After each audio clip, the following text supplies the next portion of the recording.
안녕하세요. 사연에 빠지다의 DJ 민영입니다. 천류는 끊을 수 없다라는 말이 있잖아요. 하지만 그 말이 적용되지 않는 일들도 세상에는 있는 것 같아요. 저는 오늘 사연을 읽으면서 어떤 경우에는 끊어낼 건 확실히 끊어내는 게 나 자신을 위한 길이다라는 생각이 들었는데요. 여러분들은 어떤 생각이 드실지 오늘 사연 같이 만나보겠습니다.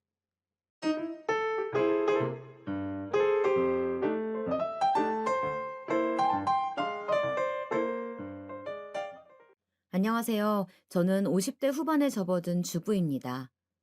길다면 길고 짧다면 짧은 제 인생에는 많은 사연들이 있어요. 아무튼 모름지기 첫 시작을 잘해야 된다는 생각에는 변함이 없네요. 저의 인생살이를 잘 알고 있는 친구가 한 명 있는데 얘는 속속들이 다 알아서 그런지 늘 이런 말을 해요. 영미 너는 네가 살아온 거 드라마 사연으로 보내놔도 채택될 것 같아. 한번 보내보지 그래? 너가 안 내키면 어쩔 수 없지만 말이야. 이렇게 말을 하길래 서로 참 씁쓸하게도 웃었네요. 제 얘기 들어주면서 같이 울고 웃던 친구이기도 했었거든요. 아무튼 주변에서 봐도 그렇게 보여질 만큼 제 인생살이는 정말 지나온 자국자국마다 생채기가 아주 크게 나 있어요. 한편으론 그렇게 바닥을 쳤음에도 불구하고 또 올라갈 구멍이 있었다는 게 신기하네요. 제가 결혼을 했던 당시 남편은 얼마 지나지 않아 해외로 출장을 가게 되었답니다. 뭐가 그렇게 바쁘고 일이 많았는지 모르겠지만 늘 일 욕심에 쫓기던 사람이었어요. 당연히 저는 그런 부분에 있어서 화가 날 수밖에 없었고요. 왜 그렇게 출장이 많은 거야? 당신만 가야 되는 것도 아니잖아. 왜 맨날 스케줄을 그렇게 잡냐고. 신혼인데 대체 이게 뭐야. 저도 불만이 많을 수밖에 없었던 게 남편은 제가 일을 하지 않고 집에 있기를 원했거든요. 전업주부로 살면서 집안을 잘 꾸며두고 본인만 바라봐 주길 바랬었어요. 그리고 사실 썩 말하고 싶은 사정은 아니지만 당시에 저희 친정이 경제적으로 좀 어려운 편이었거든요. 그런 저에게 본인만 믿고 결혼을 하라며 집이며 뭐며 다 준비해 두었다고 말하던 사람이었답니다. 영미야, 오빠만 믿어. 오빠는 너를 위해서 모든 걸 걸었고 결혼할 집이며 차며 다 준비해 놨어. 이 모든 게 너를 위해 준비된 거라니까? 물론 저도 이 말만 듣고 결혼을 결정한 건 절대 아니에요. 첫 만남에는 좀 삐딱해 보였지만 유머 감각도 있고 외모도 젠틀하고 여러모로 마음을 끄는 구석이 있었거든요. 그리고 묘하게 저희 아빠를 닮았달까? 아무튼 인연이 되려니 여러 부분에서 맞아떨어지는 게 많이 있었나 봐요. 그렇게 해서 잘 만나다가 결혼을 했는데 정말 좋은 집을 신혼집으로 얻게 되긴 했었답니다. 시댁이 여유가 있고 경제적으로 윤택한 생활을 해왔던 곳이니까요. 그런데 얼마 안 되어 남편은 해외 출장이 잡힌다며 집에 잘 들어오지도 않고 그러면서도 간혹 저에게 가사 부분에서 기대를 하는 것을 종종 말하는 거예요. 영미야, 내 옷방 좀 정리해줘. 그리고 미팅 때 입을 옷들도 잘 세팅해주고. 아, 참, 주말에 어머니랑 식사할 거니까 잊지 마. 우리 집에서 모실 거야. 이건 무슨 마치 가정부 같은 인생이 아닌가 싶더군요. 남편은 결혼한 이래 맨날 밖으로 돌면서 술을 진탕 마시고 회식에 미친 사람처럼 살았고 집에 있는 저에겐 늘 간단한 용무, 집과 관련된 일들에만 관심을 보였어요. 둘이 놀러 간다거나 산책을 한다거나 정말 아주 사소한 부분의 일상을 보낼 수가 없었답니다. 아직은 어린 세대기였기에 감히 이용 같은 건 생각도 하지 않았어요. 요즘 아가씨들처럼 똑똑했다면 일찍 갈라섰을 텐데 너무 판단이 늦은 거죠. 왜냐면 얼마 안 가서 임신을 하게 되었고 더더욱 저는 당장 남편과 이혼할 이유를 찾을 수 없겠더라고요. 이렇게 된 이상 잘 해보자 하는 헛된 소망이 제 안에 일어났습니다. 그렇게라도 하지 않으면 제 인생에 대해서 스스로 방향성을 만들어가기가 힘들었거든요. 하지만 아기를 낳는다고 키운다고 해서 달라지는 것은 없었어요. 안 그래도 팍팍하고 차갑게 느껴지는 이 냉정한 현실에 육아라는 더 힘든 관문이 저를 올가매고 있더라고요. 아이를 키우는 것은 저에게 나름 보통의 일이 아니었던 것 같아요. 딸아이를 낳았고 이름을 수진이라고 지었는데 이름 하나 짓는 것 가지고도 시댁에서는 저를 밤낮으로 못 살게 굴었답니다. 뜻이 어쩌네 저쩌네 하고 말이에요. 특히 우리 시어머니는 아주 고고하신 분이신데 쓸데없이 자존심을 내세우시는 분이라 참 맞추기 힘들었답니다. 너는 왜 그런 것 하나 어른한테 물어볼 줄을 모르니?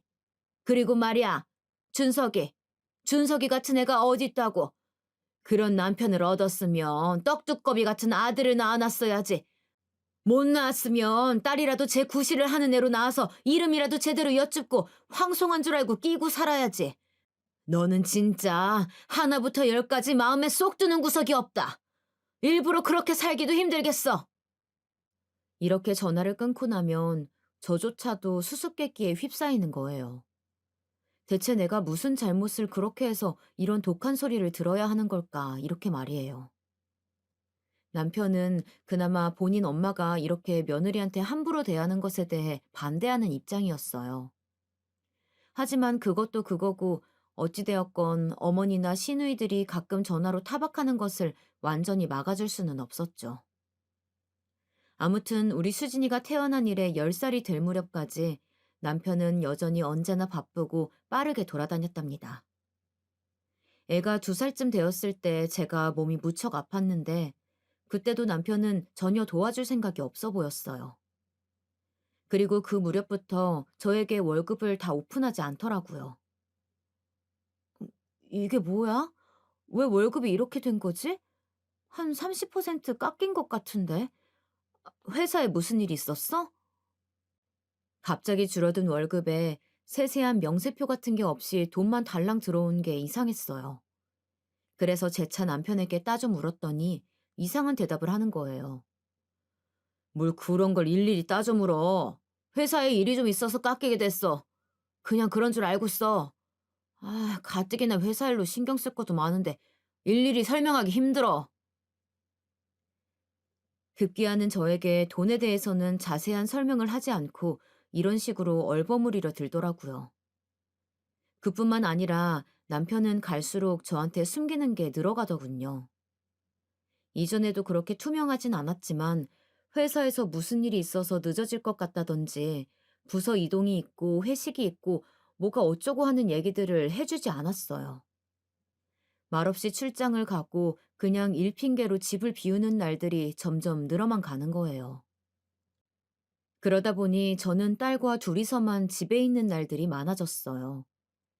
남들이 볼 때에는 좋아 보이는 집에서 살고 있었지만 제 마음대로 할 수 있는 것은 하나도 없었답니다. 끼케야 집 바로 앞 마트 아주머니랑 이야기하는 게 전부였어요. 근데 이때 정말 웃지 못할 어이없는 상황이 있었는데요. 이 마트 안에는 정육 코너가 있었고 거기에 제 또래쯤 될 법한 남자분이 하나 있었어요. 그러던 어느 날 그날따라 무슨 바람이 분 건지 남편이 일찍 퇴근하다가 이날 장 보고 있는 저를 봤나 봐요. 여기 정육점 남자 사장님과 제가 얘기를 나누고 있는 걸 봤는지 어느새 자연스럽게 제 옆에 쓱 하고 나타나더군요. 뭐해? 얼른 사서 집에 안 가고. 근데 이 말을 할 때 좀 날이 서 보이는 거예요. 그래서 전 기분이 안 좋은 일이 있나 싶어서 그냥 그런가 보다 하고 얼른 계산을 해서 받아서 나왔어요. 그렇게 나와서 집 쪽을 향해 걸어가는데 남편이 묘하게 떨어져서 어색하게 걷는 거예요. 그러더니 갑자기 집 앞에서 획 돌아서서 말을 하는데 순간 너무 당황스러워 몇 번이나 눈을 껌뻑였던 것 같아요. 너 바람 피우냐? 아까 그 남자랑? 보통의 여자들은 이런 순간에 뭐라고 답하는지 모르겠지만 아무튼 저는 잠깐 멈춰 있다가 다시 대답을 했어요. 무슨 소리야 그게. 뭘 보면 그런 말이 나오는 건데.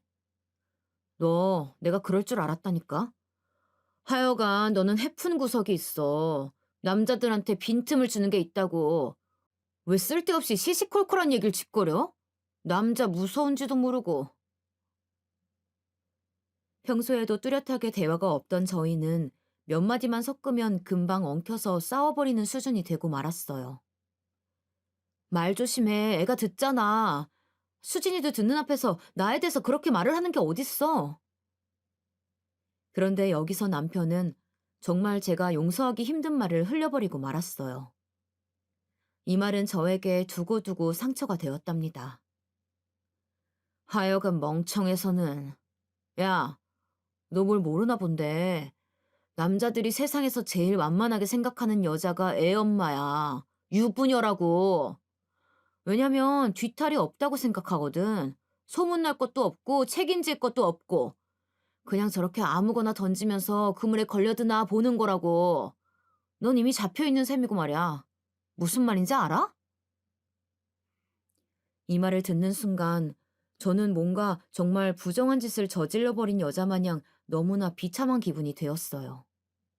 엄마랑 아빠가 대체 무슨 일 때문에 저렇게 서로 물어뜯나 이상하게 쳐다보던 딸과 눈이 마주치면서 세상 너무 초라한 느낌이 들더라고요. 지금 말 다 했어? 다시 말해봐. 뭐? 제일 만만한 여자? 남편은 이런 제 말에 대꾸도 다 하지 않고 옷만 대충 집어들고 문을 박차고 나가버렸어요. 그 반응을 보니 진짜 내가 왜 이런 인간과 살고 있는 건가 새삼 생각이 깊어지더군요. 하지만 불과 한 달쯤 지났을까요? 저 말로 가슴앓이를 하고 남편과 얼굴도 마주하려 하지 않았던 저는 왜 남편이 저런 말 같지 않은 소리를 짓거렸는지 곧 알게 되었어요. 역시 사람은 자기가 경험해 본 게 있으니 본인이 느끼는 대로 생각해서 남에게 뒤집어 씌우는 것 같아요. 당시 남편은 어떤 여자 하나를 만나고 있었더군요. 그걸 제가 알기까지 시간이 그렇게 오래 걸리지 않았던 건 그 여자가 우리 집 앞에 나타났기 때문이에요. 아이를 학교에 보내고 집으로 바삐 들어오는데 현관 앞에 웬 길쭉한 여자가 서서 아주 고자세를 취하며 저를 쳐다보더군요. 저기 준석 씨, 준석 씨 와이프 맞죠? 지금 생각해보면 어떻게 상간녀가 이처럼 당당하게 본가에 들이닥칠 수 있는 건지 몇 번을 되새겨봐도 놀라운 것 같아요. 전 처음에 순진하게 남편 지인이나 되나 싶어서 답을 했더니 뒤이어 나오는 말이 정말 놀랍더군요. 아, 역시 보자마자 느낌이 딱 오더라. 듣던 그대로긴 하네요. 저기 말이에요. 대체 이혼을 안 해주는 이유가 뭐예요? 애 때문에? 대체 애가 뭐가 그렇게 걸림돌이 되는데 내가 키워주면 되잖아, 어? 저는 누구에게 세게 방망이로 얻어맞은 듯한 기분이었어요. 그렇게 춥고 추웠던 이제 막 겨울로 접어들어서 얇은 잠바 하나로는 너무나 차갑게 느껴졌던 그날의 오후. 너무 끔찍하고 황당한 소리를 전면으로 듣게 된 거죠. 실랑이를 벌이다가 그 여자는 사라졌고 제가 곧장 남편에게 전화해서 이 사실을 말했어요. 당연한 것이지만 남편은 그런 일이 없다, 아니다 하면서 전화를 곧장 끊어버렸어요. 무슨 연예인의 연애 사실을 캐묻는 기자와 기획사 간의 통화도 아니고 당연히 네가 알 바는 아니라는 듯 전화를 끊어버리던 남편. 그러고는 며칠을 들어오지 않는 남편을 보며 저는 며칠간을 아이를 학교를 보내고 데려오고 밥을 먹이고 공부시키는 하는 일정들을 제대로 할 수가 없었어요. 그러면서 아무리 다시 되새겨봐도 낮 시간에 찾아온 그 모델 같은 여자의 존재를 잊을 수가 없었고 내 결혼 후의 인생이 너무 막막하더라고요. 한참 고민하던 중에 시댁에 말을 할까 했지만 그럴 수도 없었어요. 어차피 좋은 소리 못 들을 게 뻔했으니까요.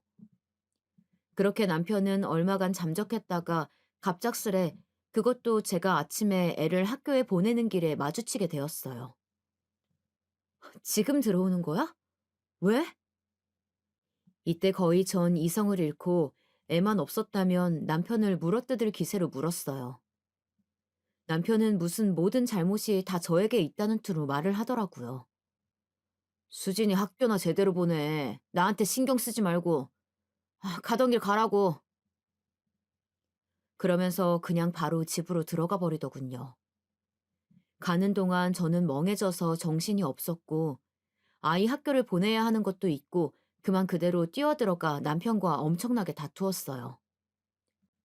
그 결에 애는 어정쩡하게 친구들 틈에 밀려서 학교를 가긴 했지만 나름 그날의 일이 충격이었던지 하굣길에도 한참 얘기를 하더군요.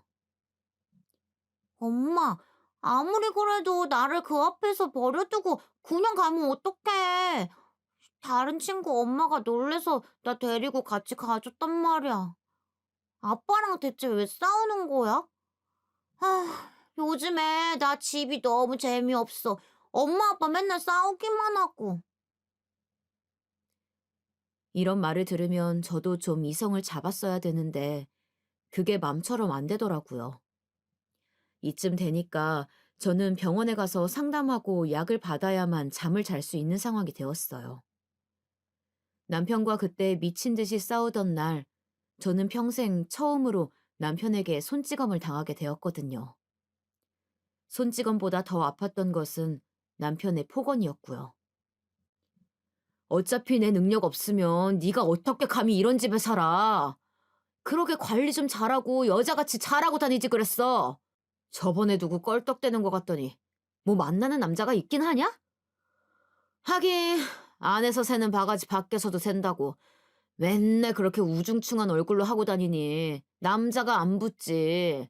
남편인 나도 이골이 나는데 밖에서 남자들한텐 참 더 여자랍시고 눈에 들어오겠다. 여기까지 말을 듣고서 저는 제자리에 그대로 서 있기가 힘들 정도로 어질어질했어요.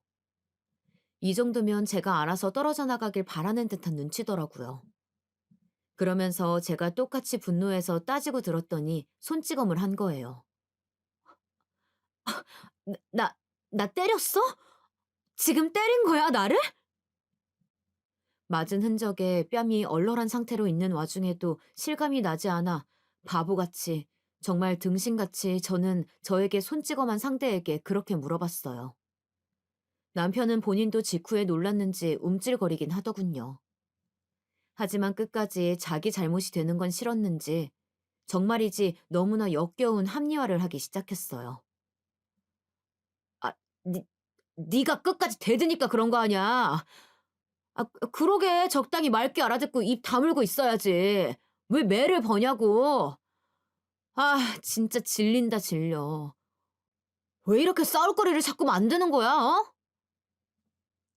그러더니 모든 책임을 저에게 지우는데 정말 욕이 나갈 뻔했어요. 좌우지간 자꾸 소동 만들지 말고 조용히 있어. 일거리 만들지 말고 알았어? 소란 피우면 바로 이혼이야. 너 이 말이 뭔 뜻인지 알지? 너는 그냥 아무것도 가진 것 없이 이 집에서 내팽겨쳐지는 거야. 아무리 멍청해도 이 정도 말귀는 알아듣지? 하여간 뭘 알아들어야지 진짜. 남편은 저에게 이혼을 담보로 걸고 본인의 외도를 제가 조용히 넘어가도록 협박을 했어요. 저는 가만히 있다가 당한 피해자인데 제가 왜 이 모든 것을 다 짊어지고 가야 하는 걸까요? 너무 창피해서 어디 하소연도 못하고 참고 참다가 친정에 알렸어요. 친정 아빠께 말씀을 드렸더니 정말 믿을 수 없어 하는 눈치시더군요. 하지만 저희 집은 시댁에 비해서 월등히 형편이 기우는 집이었고 제가 딸을 데리고 나온다고 해서 키울 수 있는 형편이 아니었죠. 그래, 저기 영미야, 그럼 어떡할 거니? 수진 아범은 그렇다 치고 너는 어떡할 거야? 그 집에서 나와서 대책이 있냐? 아니, 그냥 여기 와 있으면 되긴 하는데, 아휴, 아빠가 너무 속상하다. 진짜 쫓아가서 다 뒤집어 엎고 그놈의 새끼 멱살을 잡고 흔들 수도 없고 말이야. 참 가슴이 아팠던 건 두고두고 후회가 되는 건 말이에요. 이때 제가 왜 이런 얘기를 했을까 하는 거예요. 그냥 아빠한테 말하지 말걸. 왜 아무런 도움도 줄 수 없고 소가리만 하실 분에게 그런 말을 했을까 싶더군요. 당시 누군가에게 말하지 않으면 미쳐버릴 것 같긴 했다지만 아무리 생각해도 대상이 잘못되었던 것 같아요. 아빠는 이후에 제가 이혼을 하고 난 후에도 그렇게 가슴을 치면서 괴로워하셨거든요. 그때 내가 말렸어야 했는데. 아니다. 그래도 수진이, 수진이라도 데려올 수 있게 어떻게 했어야 했는데. 내가 빌었어야 했는데. 이게 다 애비 잘못이다. 아빠는 아무래도 이혼하고 친정으로 돌아온 제가 오래도록 목 놓아 우는 걸 보고 견딜 수 없이 괴로워지셨던 것 같아요. 상황이 뭔가 급진전된 것 같지만 실제로 제 상황은 그렇게 빠르게 전개되었답니다. 이혼은 아주 순식간에 이루어졌고요. 저는 순식간에 딸과 분리가 되어버리고 말았답니다. 정말 모든 일이 그렇게 아주 빠르고 빠르게 물살을 타듯 이어가게 될 줄 몰랐어요. 당시 저는 딸에게 몇 번이나 물었습니다. 남편으로부터 단절되듯 이혼 선포를 듣게 된 게 충격적인데 제 딸아이는 아주 당연하다는 듯 저와의 분리를 선택했으니까요. 엄마, 나 미주 이모랑 사는 거 좋아. 이모가 나 맛있는 것도 많이 사주고, 가방도 사주고, 옷도 사줬어. 이모랑 아빠랑 셋이 저번에 어디지? 아, 맞다. 양평도 놀러 갔다 왔어. 남편이 몇 번 저에게 말없이 아이를 데리고 나갔던 날들이 있었는데 저는 저와의 사이가 안 좋으니 그냥 본인이 효도한답시고 시댁에 데려가는 줄 알았어요. 저에게 이혼을 얘기한 뒤 제 말도 듣지 않고 멋대로 행동하고 있었고 시댁도 이런 분위기를 눈치채고 우리 집에 아무도 오지 않았거든요. 그런 흐름 속에 아이를 데리고 나가니 당연히 전 시댁에 간다고 생각을 했었어요. 그런데 그게 아니라 그 상간녀에게 우리 딸, 제가 배 아파 낳은 딸을 자식 삼아 그들 셋이서 살겠다고 데리고 다녔던 모양입니다. 너무 어이가 없고 앙큼하게 느껴졌던 건, 아니 뭐랄까 좀 깜찍하게 느껴졌달까요? 그런 일이 있을 무렵 저희 딸아이는 저에게 전혀 얘기를 해주지 않았어요. 저 역시 지 할머니네 갔다 온 줄 알고 있었으니 시댁이고 뭐고 싫어서 자세히 묻지는 않았었거든요. 그런데 아무리 그래도 제 엄마인데 다른 아줌마와 아빠랑 어디 간다는 게 이상하지 않았을까요? 어찌 보면 그 인간들 둘이서 당분간 애한테는 입단속을 시켰을 수도 있겠지만 애는 어쨌건 남편만의 아이거나 소유물이 아니잖아요. 엄연히 제 피가 섞인 태어나는 것은 제 몸을 통해서 태어난 아이라고요. 그 부분에 너무 크게 배신감을 느끼게 되면서 말이 도통 쉽게 나오지 않더라고요. 수, 수진아, 너 그 이모랑 산다고? 그게 무슨 뜻인지 알아? 그러면 엄마랑은 다시는 만날 수 없는 거야, 어? 이렇게 달달 떨면서 딸에게 재차 물었지만 남편이 뭐라고 구워 삶은 건지 제 말을 듣지 않더라고요. 아니야. 아빠는 엄마를 만나고 싶을 때 만나게 해준다고 그랬어. 그럼 나는 그냥 이대로 아빠랑 미주 이모랑 같이 있어도 되잖아. 이모가 맛있는 것도 많이 사주고, 내가 가고 싶은 곳도 다 데려가줬어.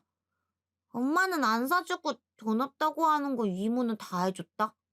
이것 봐봐.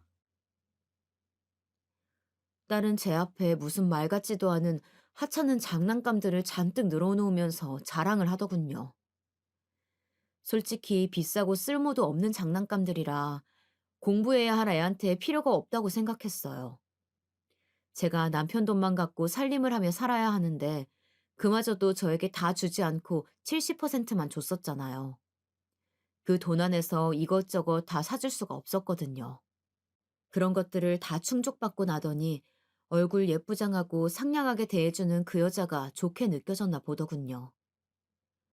엄마는 맨날 돈 없다 없다 하는 소리만 하고, 미주 이모는 사달라고 하면 다 사줘. 말만 하라고 해. 누구랑 살 거냐고 하면, 나는 미주 이모가 재밌어. 엄마는 돈도 없고 힘들잖아. 얘는 자기가 자기 입으로 뭐라고 짓거리고 있는지 과연 알고 있기는 할까? 이때 저는 눈이 완전히 다 풀리고 머릿속이 먹먹한 상태로 그냥 듣고만 있었어요. 야단쳐서 정신을 똑바로 차리라고 말할 수도 있었겠지만 아무리 애가 하는 말이라도 너무 투명하게 들려와서 그런지 꽤 충격적이더라고요. 정말 어이없게도 저는 이 집안에 딸 하나 낳아준 것 말고는 한 게 없다면서 거의 쫓겨나듯 이혼을 당하게 되었어요. 그리고 위자료를 요구하고 따지는 저에게 남편은 듣지도 않고 엉뚱한 소리를 해댔습니다. 그것도 저희 아버지가 듣는 앞에서 말이에요. 장인어른, 영미 말이에요. 얘도 그렇게 안 깨끗해요. 자식이 사는 모습 그렇게 다 잘 아시는 것도 아니잖아요? 얘도 여기저기 추파 던지고 다니고요. 저한테 안 걸린 것뿐이지 남자들이랑 꽤 재미 봤을 거라고요. 애 엄마가 그러는 꼴을 어떻게 봅니까? 원래 우리 집에 와서 영미가 분에 넘치는 걸 누렸고 수진이 하나 낳아준 것 말곤 한 일이 없잖아요. 그냥 다시 본인이 있었던 자리로 돌아가라 이거예요. 그냥 이렇게 끝내주는 걸 고맙게 알아야 될 거예요. 사정없이 막말을 퍼붓는 남편을 보며 이런 괴물은 또 없단 생각이 들었어요. 전 아빠가 이 말을 듣고 같이 멱살을 잡고 뒤엎으려는 것을 말리느라 용을 썼고 더 이상의 지저분한 싸움을 이어가고 싶지 않아 이혼을 하게 되었죠. 당시 저에게 남은 것은 정말 몇 푼이 안 되었어요. 그래서 친정으로 들어오게 됐는데 친정 아빠 집으로 들어와서 사는 동안 결혼해서 따로 살고 있는 동생네에는 창피해서 말도 못하고 숨죽여 지냈죠. 전 엄마가 안 계시기 때문에 뭔가 더 절 지지해줄 어른이 없었던 것 같아요. 같은 여자 입장에서 저를 공감해주고 들어줄 만한 사람이 없더라고요. 사실 그때 몇 번이나 죽고 싶단 생각을 했지만 나이 많은 친정 아빠가 딸인 저 때문에 속상해 하시고 밤 늦게까지 일하러 다니는 모습을 보니까 그럴 수가 없었어요. 내가 잘못됐을 때 같이 무너지는 아빠를 상상하니 그것만은 도저히 안 되겠더라고요. 일단 남편으로부터 버림받은 것, 다 쓰고 난 쓰레기 마냥 취급받으며 쫓겨난 것도 저에겐 몇십 년은 잊지 못할 상처가 되겠지만요. 가장 복병이었던 건 딸과의 생이별이었습니다. 이때 저는 밤중에 매번 흐느끼며 생각을 했었어요. 어떤 게 가장 나은 답인지 모르겠더라고요. 딸아이와 아주 슬프게 서로를 원하는 상태에서 헤어지는 것과 딸아이는 전혀 슬픔을 느끼지 않은 채로 미련 없이 헤어지는 것. 이 둘 중에 과연 무엇이 가장 힘든 것일까 이렇게 말이에요. 혹은 어떤 게 가장 저와 딸의 관계에서 나은 것일지 확답을 할 수가 없더라고요. 사연을 들으시는 분들은 어느 쪽이 나은 것 같다고 생각하실지 궁금하네요. 아무튼 낮 시간에는 어찌어찌 꾸역꾸역 버텨내면서 슬픔과 외로움을 잊도록 열심히 일하고 움직였어요. 하지만 자려고 밤에 눕기만 하면 저에게 아주 사무치는 외로움과 슬픔이 찾아들더라고요. 10년이 되도록 제 손길을 탔던 아이의 체온이라든지 볼의 느낌, 머리카락을 매만져주던 때의 풍경이라든지 같이 다니던 시간들을 많이, 많이 생각했어요. 그때 저는 이불을 끌어올려 그 두툼한 소마레에 얼굴을 묻고 건너편 방 친정 아빠께 이 소리가 들리지 않도록 끄끄거리면서 울음을 토해냈어요. 그리고 이불에 대고 혼자서 마구마구 속삭였죠. 수진아, 수진아, 너는 내가 보고 싶지 않니? 엄마가 보고 싶지 않니? 이렇게 말이에요. 정말 과장을 조금 더 한다면 제가 그렇게 울며 한숨으로 들이쉬던 그 이불에 피라도 묻지 않았을까 생각을 했었어요. 제 속은 완전히 까맣게 타다 못해 여기저기 생채기가 기스나듯 나 있었고 거길 또 긁고 후벼 파다 보니 피가 가득 배어있지 않을까 싶었거든요. 그런 밤들을 지나고 지나면서 남편이 몇 번은 만나게 해주어 겨우겨우 징검다리를 건너듯 일상을 극복해 나가긴 했어요. 참 구슬프고 힘들었던 게 뭐냐면요. 이혼 전에는 제가 수입이 없고 남편 돈만 갖다 쓰느라 딸아이에게 뭘 시원하게 사주질 못했어요. 얘는 맨날 어린애처럼 보채고 저로부터 많은 무력을 거절당하고 칭얼대곤 했었고요. 그런데 이렇게 이혼하고 나서 가끔 만나게 되었을 때에는 정말 무슨 짓을 해서라도 내일 무리하게 일을 하는 한이 있더라도 딸에게 돈을 왕창 쓰고 싶더라고요. 내가 좀 더 힘들고 말지. 이전처럼 나와의 일상을 매일매일 보낼 수도 없는데 만난 이 순간을 소중히 여기면서 갖고 싶다는 것을 다 사줘야지 했었답니다. 그러던 어느 날 이혼하고 난 뒤 5번째 만났을 때 말이에요. 딸이 이상한 소리를 해서 저는 거의 기절할 정도로 놀랐어요. 엄마, 나 오늘이 마지막이야. 이제 엄마 만나지 말래. 이모랑 아빠가 그랬어. 엄마가 뭐 사준다고 해도 받지 말래. 이날 저는 길 한복판에서 어린 딸아이의 어깨를 잡고 거의 정신이 나간 듯 흔들어댔어요. 그, 그게 무슨 말이야? 왜? 너는? 수진이 너는? 너는 그러고 싶어? 그럴 거야? 너는? 이내 지나가는 사람들이 말리기 시작했고, 딸아이는 아프다고 울고, 나중에 연락을 받아 쫓아온 남편은 정말 넌덜머리가 난다며 애를 데리고 갔어요. 그렇게 저는 제 딸 수진이의 모습을 10살 이후로 한 번도 볼 수가 없게 되었죠. 남편은 정말 독하고 독하게 제가 무슨 짓을 해도 보여주지 않겠다는 각오가 아주 단단하게 서려 있더군요. 야, 꿈도 꾸지 마. 수진이도 너 무섭다고 난리야. 다신 꼴도 보기 싫대. 넌 이제 애 엄마도 뭣도 아니야. 그냥 조용히 꺼져. 알았어? 이러면서 무슨 말 같지도 않은 제 불륜 증거를 갖고 있다면서 협박을 하더군요. 그게 뭔데? 내가 바람을 피웠다고? 그럼 어디 내놔봐. 내놔보라고. 내가 뭐 때문에 너란 인간한테 애까지 뺏기고 이 꼴을 당해야 돼? 바람은 네가 피웠잖아. 어디서 지금 나를 갖다가 모함하냐고. 남편은 이때 거의 반협박을 하다시피 말을 하는데 화가 나는 건 둘째치고 무섭게까지 느껴지더라고요. 네 주제에 이 소송을 길게 끌고 갈 돈은 있고? 잔말 말고 그냥 조용히 살아. 나중에 애가 보고 싶다고 하면 그때 보여줄 테니까 내가 연락할 때까지 닥치고 있으라고. 이렇게 저는 완전히 생이별을 당해서 그나마 가끔 만났던 것까지 거부된 채 살아가게 되었어요. 남편을 정말 무슨 짓을 해서라도 다 망가뜨리고 싶을 만큼 혐오했지만 그에 못지않게 따라오는 자기 혐오는 바로 딸과의 관계였어요. 어쩌다가 내가 낳은 자식에게 돈으로 밀리는 상태가 된 걸까요? 어렸을 때라도 지 아빠나 할머니, 고모가 지 엄마를 얼마나 힘들게 했는지 일일이 다 가르치며 키워야 했을까요? 무슨 착한 여자병에 걸려가지고 딸 앞에서 씩씩한 척 신데렐라인 척 했던 건지 엄마가 자기를 키우며 어떤 삶을 감내하고 있었는지 아무것도 모르게 했을까요? 그랬다면 애가 야멸차게 그냥 돈에 이끌려서 저를 거절하지 않았을 것 같은데 말이에요. 이 모든 것은 다 결과론에 불과하고 상황은 이미 벌어졌는데 이랬고 저랬을 걸 따질 필요가 없겠더라고요.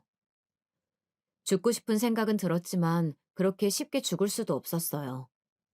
저에게 있어서 남아있는 최후의 보루는 저희 친정 아빠였거든요. 한창 꽃 같은 나이에 결혼해서 손녀를 낳고 살던 딸이 시간이 지나 이혼당하고 딸까지 뺏긴 것 때문에 저희 아빠는 저보다 더 심한 살얼음판을 지나고 계셨어요. 저 역시 아빠가 느지막이 얻은 딸이기 때문에 무척 귀여움을 받으며 자랐으니 그만큼 아빠에 대한 정이 아주 컸었어요. 나쁜 생각을 꽤 많이 해보기도 했지만 그런 것들을 해보기엔 아직 저희 아빠가 제 곁에 계셨어요. 그러니 죽어도 나중에 아빠가 돌아가신 다음에야 어떻게 하자 하면서 겨우 미루게 되더군요. 어찌되었건 넉넉지 않은 친정살이를 하면서 아빠도 돈도 여전히 벌고 있고 저도 그때 뒤늦게 사회에 다시 나가서 일하려니 만만치 않은 일상들이 반복되었죠. 몇 번을 오래 일하지 못하고 그만두기도 하고 이혼녀라고 만만히 보는 아저씨들의 추근댐에 자꾸 걸려 넘어지자 그쯤 되어 아빠가 이렇게 말씀을 하셨어요. 딴 거 하지 말고 네 나이부터 나중에 늙어서까지 할 수 있는 공부 그런 거 해봐라. 아빠 같이 일하는 친구한테 물어보니까 그 집 딸도 느지막이 공인중개사 공부를 한다더라. 너도 해봐. 머리가 굳었는진 몰라도 다시 돌리면 어떻게 되지 않겠어? 늙어서도 밥벌이를 해야지. 세상 일에 늦은 것은 아무것도 없어. 내가 볼 때 영미 너는 아주 똑똑해. 할 수 있으니까 해봐라. 생각을 해보면 이렇게 저를 인정해주고 응원해주는 아빠 밑에서 자랐던 제가 말이에요. 사사건건 저를 무시하고 없는 사람 취급하던 남편과의 10년을 어떻게 견뎌냈는지 새삼 용하게 느껴지더라고요. 힘겹게 저를 응원하고 받쳐주겠다는 아빠의 다짐을 들으며 저는 낮에는 간단하게 아르바이트를 하고 오후에는 집에서 공인중개사 공부를 했어요. 사실 10년 만에 돌아와 아빠와 둘이 살아가는 일상은 마음이 편치 않았지만 그래도 저나 아빠나 둘 다 어떻게든 살아야겠다는 의지가 아주 컸던 것 같아요. 생명이 붙어 있는 한은 뭐든 해보자는 생각 말이에요. 아빠는 자식인 저를 위해, 저는 저 자신을 비롯하여 아빠를 위해서 말이에요. 시간이 지나 남동생 부부도 제가 왜 친정에 이렇게 오래 와 있는지 이유를 알게 되었고, 동생은 이루 말할 수 없이 가슴 아파했어요. 아, 누나, 어떡해. 누나 시집 가고 내가 너무 못 돌봤나 봐. 매형 그 자식 진짜 내가 잡아서 내가 두들겨 패줬을 텐데 말이야. 누나도 그러고 싶었겠지만 수진이 때문에 수진이 아, 아니야 누나. 그만하자. 누나 힘내. 나는 누나 편이야. 알지? 동생은 어떻게 위로를 할지 몰라 괴로워하고 말미에는 끝내 울음을 터뜨리더군요. 자기가 봐도 누나의 상황이 너무 기막히고 처연하게 느껴졌기 때문일 거예요. 저는 올케를 볼 면목도 없고 민망해서 둘을 달래서 내보냈고, 그럴수록 더 이 악물고 제 상황을 이겨내야겠다는 생각을 했어요. 물론 매번 이렇게 힘을 내고 달리기만 하지는 않았어요. 그럴 수는 없지 않겠어요? 저도 사람인데 말이에요. 구질구질하게 남편에게 매달려 수진이랑 제발 연락을 한 번만 해달라고 전화도 걸어보고, 문자도 수십 통, 전화도 수십 통 어마어마하게 했었어요. 그런 저에게 하루는 딸이 직접 보낸 듯한 문자가 왔는데 마치 꼭 온몸을 두들겨 맞은 듯한 아픔이 일어나는 내용이었답니다. 엄마, 제발 연락하지 마. 나는 이모랑 아빠랑 할머니랑 아주 잘 살아. 할머니가 키워주고 계셔. 연락하지 마. 알았지? 그 문자를 보고 저는 모든 것을 잊기로 결심했어요. 평생토록 숨이 붙어 있는 한 내가 내 자식을 잊는다면 거짓말이겠지만 그냥 당분간은 좀 쉬어야겠다. 나중으로 미루자. 이렇게 다짐을 했어요. 그러지 않는다면 그 문자의 내용은 저를 초 단위로 올가매면서 숨을 조여올 게 분명했거든요. 저는 일단 살아야 했고 삶은 계속 앞으로 밀어나가야 했어요. 살기 위해서 딸의 그 무시무시한 단절의 문자를 잠깐 머릿속 저 어딘가의 서랍에 넣어두기로 했습니다. 그리고 이후에 2년이 지나서 공인중개사 시험에 겨우 붙었어요. 기쁨도 잠시 취직하고 나면 이전보다는 뭔가 좀 더 발전할 줄 알았더니 그렇지 않더라고요. 기본 지식이 많지 않은 상태로 대차게 포부만 가진 채 그렇게 뛰어든 사회는 만만치가 않았어요. 남편과 아이에게 받은 상처로 숨을 못 쉬고 있던 저는 새로운 난관을 만난 것 같았죠. 여자라고 무시하고 여전히 어딜 가나 이혼한 여자라고 얕잡아 보는 경향이 있더라고요. 그걸로 난감한 꼴을 너무 많이 당하게 되니 한 가지 깨달은 사실이 있었어요. 사회에서는 너무 많이 약점을 보이지 않는 게 좋다는 것을 말이에요. 부동산 사장님 말고 그 외에 마주하는 직원이나 사람들에게는 그냥 결혼해서 아이가 있는 척 했어요. 희한하게 사람들은 이 정도 선을 정해서 말을 하면 그 이상은 궁금해하지 않더라고요. 저 결혼했고 아이가 있어요. 지금 중학교 2학년이에요. 남편도 바쁘고 저도 슬슬 일하러 나왔죠. 이렇게 말하는 제 현실이 실제로 그랬으면 얼마나 좋았을까 속으로 이를 아주 악물고 제 속을 간신히 달래가며 말을 했어요. 현실은 그렇지 않고 완전히 텅 비어 있는 폐가 같은 그런 상태인데 말이에요. 아무튼 사람들은 남의 나쁜 소식에 관심을 보이고 더 알고 싶어 하지 무난하게 살고 있는 사람의 이야기는 전혀 관심을 갖지 않더라고요. 의도치 않게 이렇게 제 딴에는 꽤 거북한 거짓말을 해가면서 현장을 돌아다녔어요. 그런데 나름 살 길을 찾게 되더군요. 부동산 일뿐만 아니라 다른 직장을 다니면서 좀 더 공부해서 확장시켜 나가게 되었는데 그때도 일하면서 애를 돌보는 엄마들이 많이 있었거든요. 반면에 저는 껍질만 그렇게 말을 해두었을 뿐 실체는 완전히 비어 있었잖아요. 불행 중에 찾아온 다행이었다고 해야 되나. 아무튼 똑같은 애엄마라고 쳐도 저는 시간이 많은 편이었으니까요. 당연히 상사 쪽에선 언제든 불러서 쓸 수 있고 일거리를 맡겨도 되는 제 쪽의 일들을 몰아주기 시작했어요. 또 부동산 일을 하다 보니 땅을 보는 눈이 생겨 종잣돈을 모아 나도 뭔가 해야겠다는 생각이 들었고 정말 잠자는 시간을 빼고 일을 하게 되었답니다. 그러다 보니 나중에 얼굴도 꽤 상하게 되었는데 나이보다 훅 들어 보이는 느낌이 들어서 당황스럽더라고요. 같이 일하던 직원이 저에게 관리 좀 하는 게 좋겠다고 말을 하는데 나름 충격을 받았어요. 영미 씨, 우리가 그래도 사람들을 상대하고 그러는데 관리 좀 해. 원래 얼굴은 예쁘장한 것 같은데 주름이나 흰머리도 좀 신경 써야 되지 않겠어?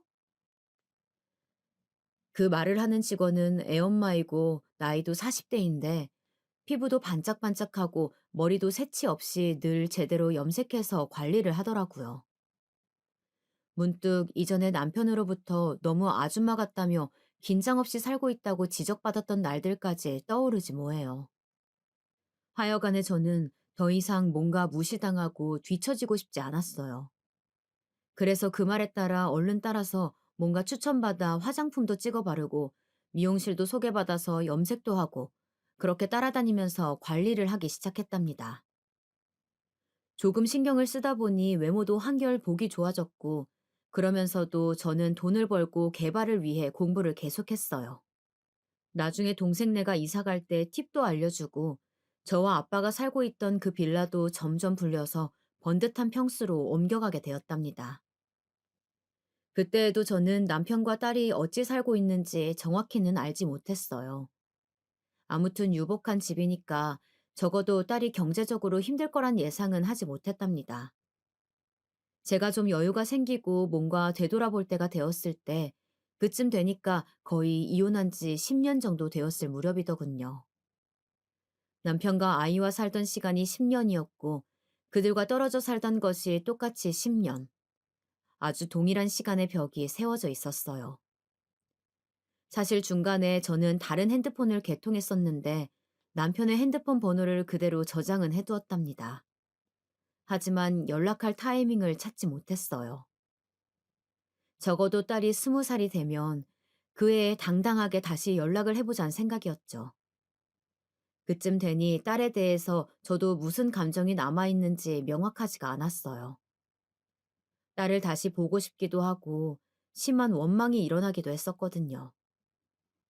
그러다가 정확히 10년 차에 딸이 20살이 되는 봄에 저는 용기 내어 연락을 해보게 되었습니다. 당시 참 뭐랄까, 다행스럽다고 말하기엔 그간의 제 고생이 너무 혹독했었기에 굳이 이렇게 퍼즐을 맞추고 싶진 않았지만요. 그쯤에서 저는 경제적으로 독립이 되었다고 해도 과장은 아닌 상태였어요.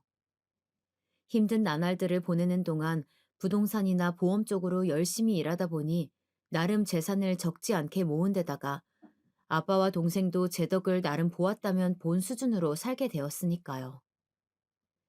이쯤에서 제가 전 남편과 딸에게 연락을 한 것은 이 정도의 시간이 지나면서 다시 연락을 해봐도 되지 않을까 이런 마음이었어요. 뭔가를 어떻게 하고 눈물에 상봉을 하고 그러고 싶은 마음은 아니었답니다. 아무튼 무척 긴장한 상태로 전화를 걸었고 남편에게 이 모르는 번호로 걸어온 전화가 저임을 밝혔어요. 10년이란 시간이 지났지만 목소리는 서로 생생하게 기억을 하게 되더군요. 나야, 저기, 잘 지냈지? 다른 게 아니라, 음, 수진이, 수진이 좀 볼 수 있어? 시간도 많이 지났고, 나도 연락을 해도 될 시기라고 생각해서 말이야. 당신은 어떻게 생각해? 그러자 제 말에 의외로 남편이 순순하게 응하는 거예요. 순응이라기보단 뭔가 힘이 빠져 있는 모습이었어요. 그래, 지금 집에 없어. 번호 알려줄 테니까 전화해봐. 그래서 곧장 그 번호로 전화를 걸었는데 모르는 번호를 받은 딸에게 엄마라고 말하는 순간 뭔가 너무 복받쳐 오르는 게 느껴졌어요. 수진, 아, 엄마야. 이 말이 얼마나 어색하게 입에 걸리던지 그렇게 수천 번, 수만 번 입에 머금고 있던 말인데 제대로 내뱉어 볼 수 없었잖아요. 그래도 딸은 조금은 어쩌면 아주 조금은 내 생각을 하고 있지 않았을까 하는 생각을 하며 말을 했는데요. 거기에 돌아온 딸의 대답이란 어른이 되어 이 아이의 생각은 완전히 딱딱한 비누 마냥 굳어져 지 친엄마인 저를 매섭게도 내리치더군요. 왜? 왜 전화했어? 뭐 어쩌라고? 아빠가 번호 알려준 거야? 진짜 지랄들을 하네 정말. 딸은 곧장 이렇게 내지르면서 저에게 아주 말할 수 없이 짜증을 퍼붓더군요. 왜 전화해서 난리냐? 뭐 심파 드라마라도 찍자는 거냐? 애 버리고 갈 땐 언제고 이제 와서 구질구질하게 그러냐는 둥 아주 지 아빠랑 똑같이 저를 공격해댔답니다. 이때 제가 연락했을 당시에 남편이 딱히 공격적이진 않았지만 저와 이혼할 무렵 자기 잘못은 다 접어두고 저에게 뒤집어 씌우던 모습 말이에요. 딸도 아주 똑같더군요. 지가 저를 밀어낼 땐 언제고 어떻게 저보고 자기를 버렸다는 표현을 할 수 있는 걸까요? 그러면서 온갖 원망 섞인 쇳소리를 저에게 퍼부어댔어요. 그동안 자기가 얼마나 힘들고 경제적으로 어려웠는지 제가 어떻게 알 길이 있었을까요? 그럼에도 그 모든 고생의 궁극적 원인은 저에게 있는 듯 아주 몰빵해서 퍼부어대더군요. 내가 어려서 뭘 모르고 한 술인 줄 알면 엄마가 알아서 챙겼어야지. 연락하지 말란다고 진짜 안 해? 자식을 버려? 그러고도 엄마가 엄마야? 내가 얼마나 힘들게 살았는지 알아? 아빠랑 미주이모 헤어지고 할머니네도 돈 없다고 다 같이 돌아다니며 살고 할아버지도 뭐 잘못돼서 아빠도 돈 없고 아주 죽을 맛이었어. 나 보육원까지 갈 뻔했어. 엄마가 알아? 아냐고! 딸은 정말 밑도 끝도 없이 고작 이제 20살이 된 애가 대체 무슨 그런 변화를 겪은 건지 아주 악에 받쳐 있었어요.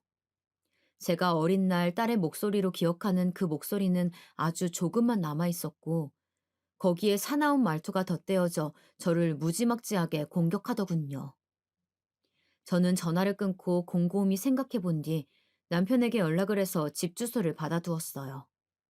그리고 곧장 차를 끌고 그 다음날 집으로 향했죠. 대충 짐작은 했지만 차를 끌고 들어가기가 힘들 정도로 열악한 동네 안에 살고 있더군요. 가짜로 줬을 리는 없고 정말 이게 맞다면 왜 이들의 생활이 이렇게 갑자기 그래프가 꺾이듯 축 처진 것인지 이해가 가진 않았어요. 그 부분은 남편도 딱히 설명을 해주지 않았고 딸 역시 대충 말했으니까요.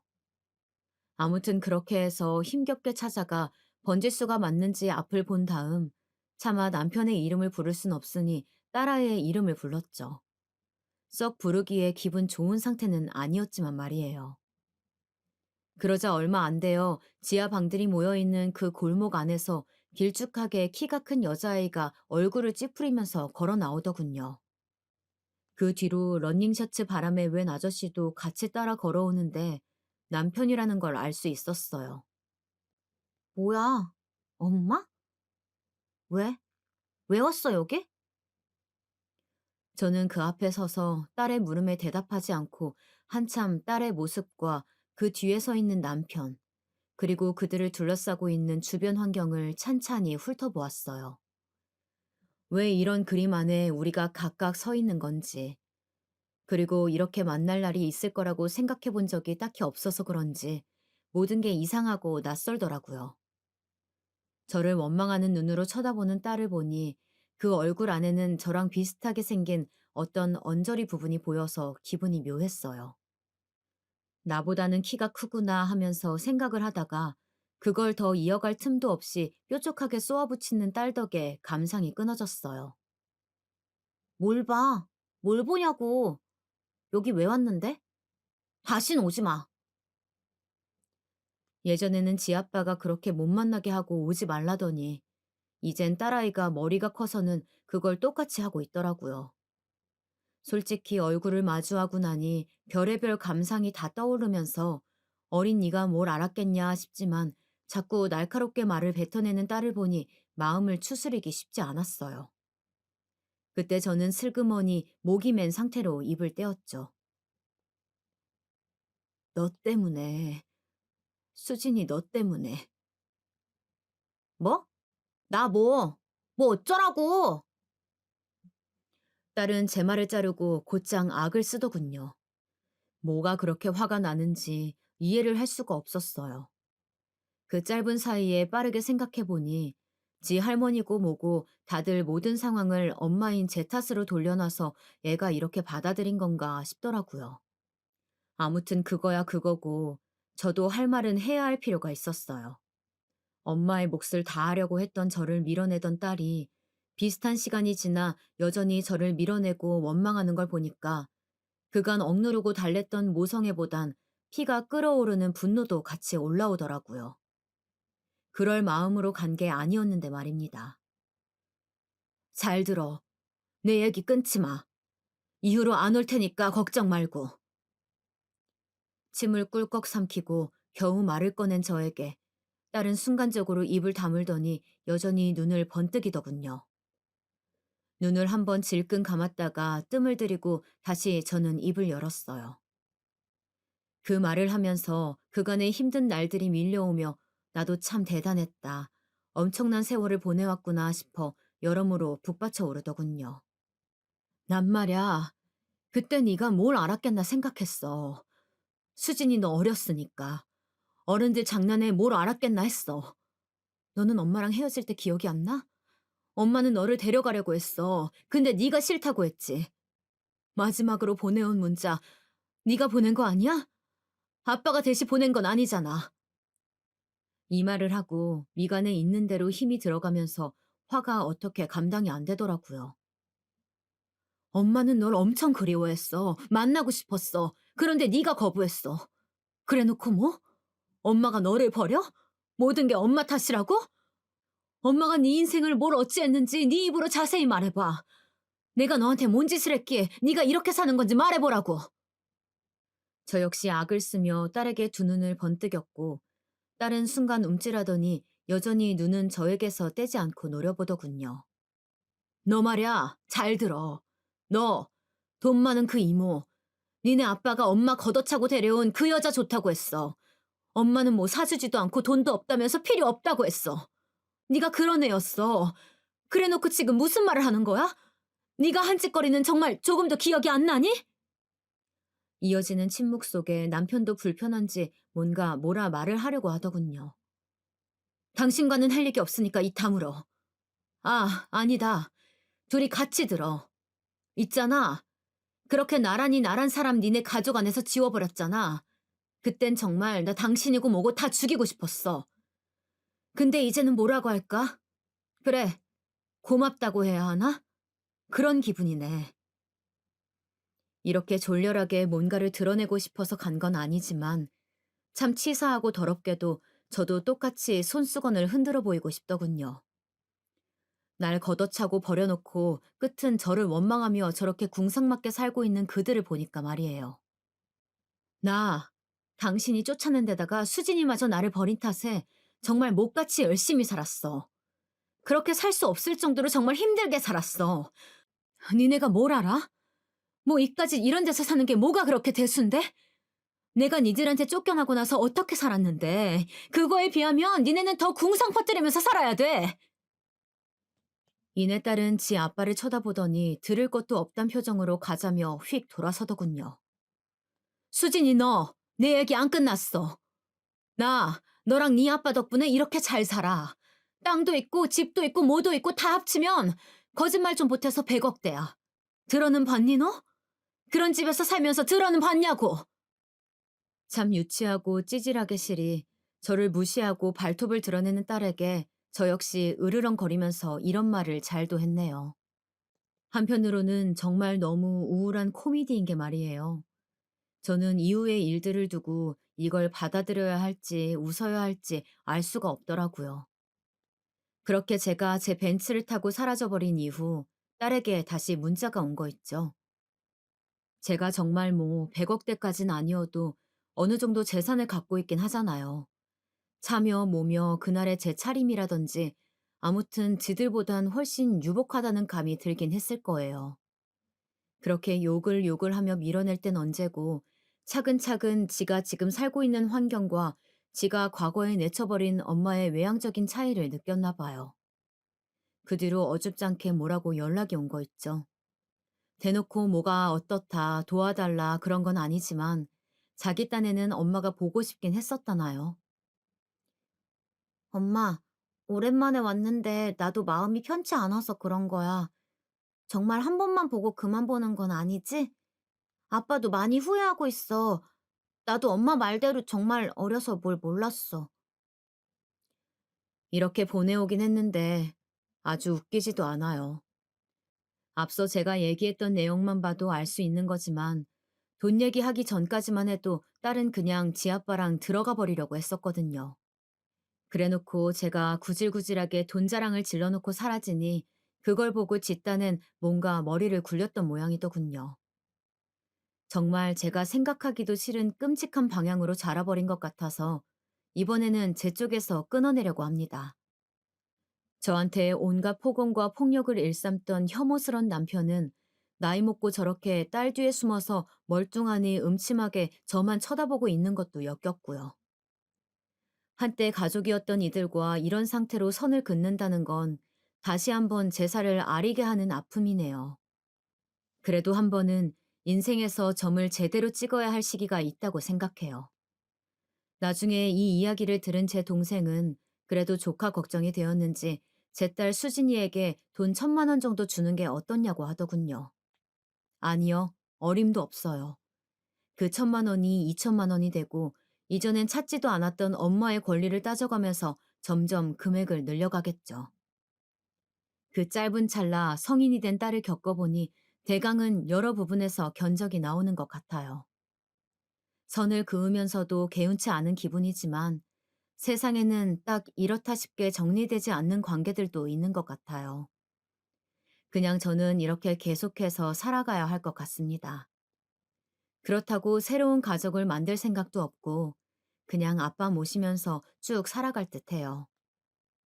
여기까지가 저의 이야기이고 그럼 저의 이야기 들어주셔서 감사하고 모두들 건강하세요.